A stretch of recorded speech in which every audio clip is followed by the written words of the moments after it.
ధ్యానేన ఆత్మని పశ్యంతి కేచిదాత్మానమాత్మనా అన్యే సాంఖ్యేన యోగేన కర్మయోగేన చాపరే. తనలోనే ఉన్న ఆత్మస్వరూపాన్ని కొంతమంది పరిశుద్ధమైన మనసుతో ధ్యానయోగం చేత చూడగలుగుతున్నారు, మరికొందరు సాంఖ్యయోగం చేత, ఇంకొందరు కర్మయోగం చేత చూడగలుగుతున్నారు. పరమాత్మని దర్శించడానికి ఉన్న మార్గాల గురించి చెబుతున్నాడు కృష్ణుడు.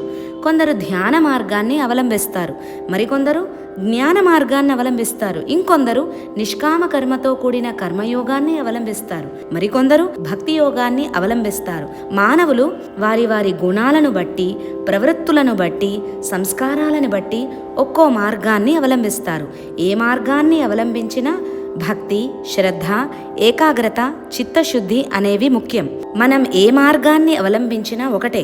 కానీ ఈ భక్తి, శ్రద్ధ, ఏకాగ్రత, చిత్తశుద్ధి గనక లేకపోతే ఏ మార్గాన్ని అవలంబించినా ప్రయోజనమే లేదు.